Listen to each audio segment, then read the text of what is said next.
Hey there and welcome back to Swept Media here at the convergence of AI and Web3. Today we're back with my main man, he's becoming my best bro, Teng Yan. But first, I need to remind you to please subscribe. Please follow on YouTube. It really does help a lot. And of course on X. We're trying to build up this account and this project into something really, really special. And I know that you can help by liking and following and subscribing on the proper channels.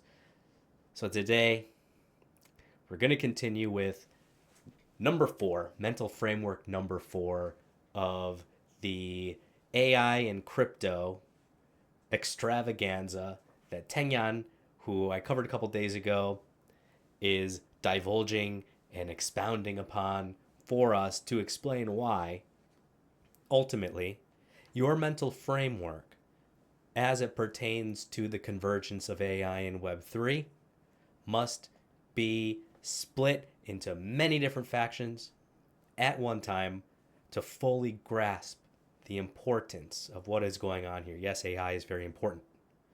AI alone, OpenAI is worth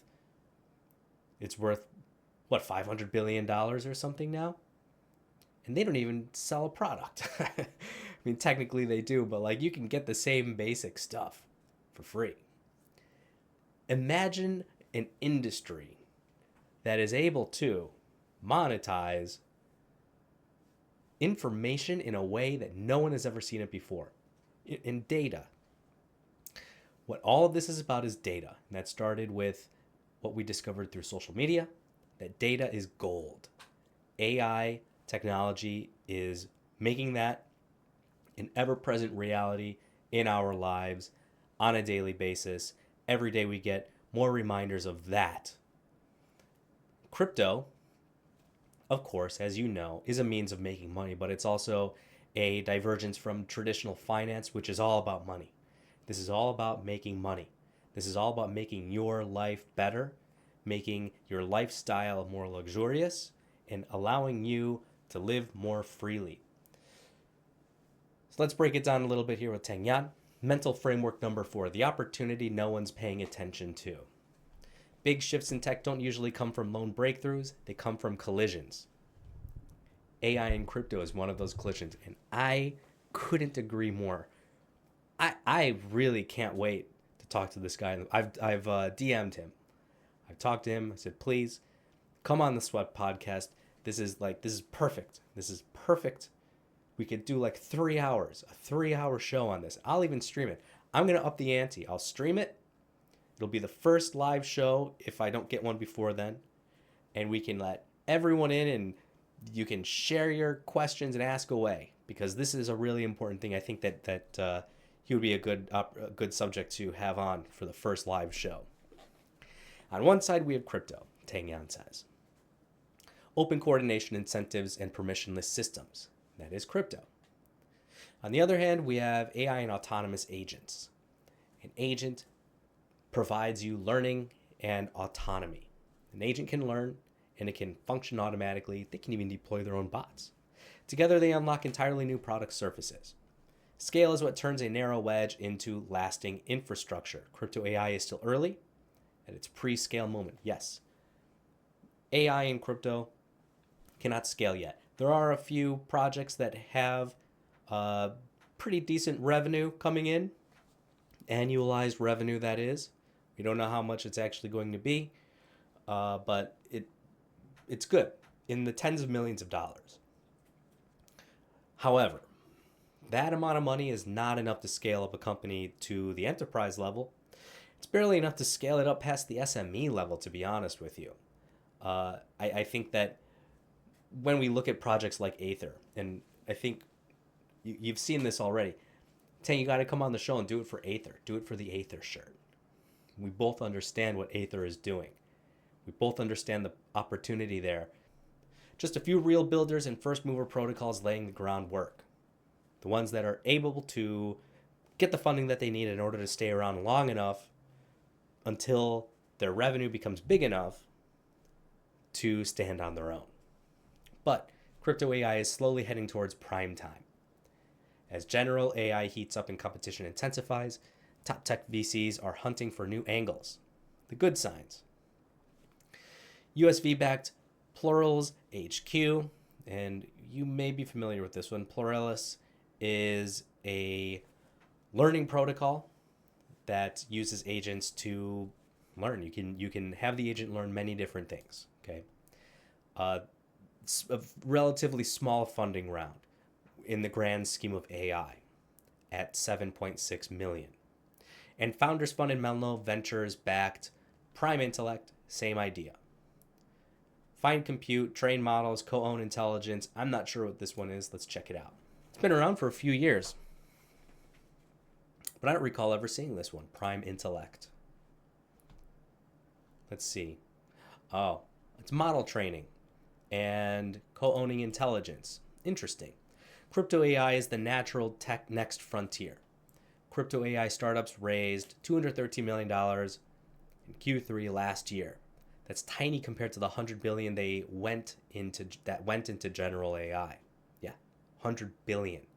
So like I was illustrating before, projects like OpenAI and the llamas and the Geminis and the Anthropics, they have literal hundreds of billions of dollars, trillions of dollars of market cap, making sure that they will be successful. Those are the main competition. But there's a way to undercut them, and it's with crypto. Where are we in the cycle? Something that the crypto AI cycle already peaked. I seriously doubt that.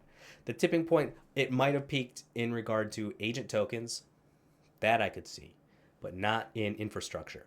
The tipping point will come when crypto native tools become standard parts of the AI stack. We're at least 1 to 2 years away from that, according to Teng Yan. I could see that happening based on the timeline, the cadence of development and of funding. That's a reasonable timeline. The key is to position yourself ahead of the curve. The best entry points for founders and investors is at the innovation trigger, before mainstream hype sets in, and during the trough of disillusionment when projects are quietly building beneath the nose. Let me explain. The innovation trigger is here. Okay? Where crypto AI is now, we're like right at the innovation trigger. When people notice that there's money to be had here, there's gold in them, their hills. So you start getting into the place, into wherever it is that gold is. And you build and build and build until that one single mine that they found may be emptied. It's too crowded. So people start to leave because they're not making enough money. Then we get into the trough of disillusionment. That's here. Where people start to think, maybe crypto and AI wasn't actually any good to begin with. That's the point when you should be getting in again. If you didn't exit at the peak, you get in again at the trough of disillusionment, and things will start going up again. The key is to position. Oh, we read that. Our view: every crypto AI subsector will have its own arc of hype, disillusionment, and rediscovery at different timings. Decentralized training of AI models, robotics, AI native L1s, verification infrastructure, tokenized data networks, and compute networks. Each of those are different sectors of the same niche. So you can have a corner of an industry and then a niche inside of that corner. And that niche inside of a corner of the industry is where these go. So the industry is AI, and crypto is a corner of that niche, or of that industry. And a niche in that corner would be something like AI native L1s. Something like maybe 0G is a good example of that. And compute networks, that would be Aether. So what happened earlier when AI agents this year was just one of many mini cycles that will play out across the sector. Too long didn't read. Short version is the market is still underpricing the scale and inevitability of what's coming.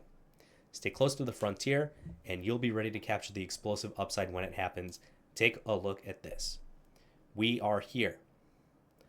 If you get in and begin to understand the infrastructure plays of crypto and AI, you will begin to understand the broad depth and the reach that is capable with this technology. I wouldn't be so passionate about it if I didn't truly believe in this. It's not just about one project. It's not just about the Aethers or the recall networks or the RPC providers that are giving them the access and you the access to data across chain using AI agents that is going to make this possible.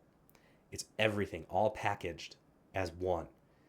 All the pieces on the game board are being laid out.